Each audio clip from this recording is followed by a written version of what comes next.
Guys, let's take a look at how to access your work for this week that may be either missing or incomplete in the gradebook right now.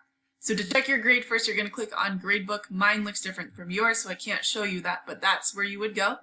Then when you figured out what you need to work on, we're going to go to materials. So there was a couple different ways to access the work this week that was confusing. So under materials, we're going to go here. We're going to go to the pinkish reddish folder that says January 11th through 15th. We're going to click on that. And in here, you'll find your work for the week. So this is the first thing we worked on. This is the second one.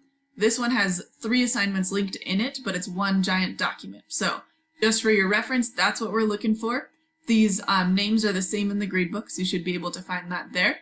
That's what we're looking for your work. Remember that when you are done with your work, you need to either email me or come to office hours and show it to me. I will not know that you did this until you've taken that step. I don't get notified, unfortunately. So please make sure you're taking that step at the end and let me know if you have any questions.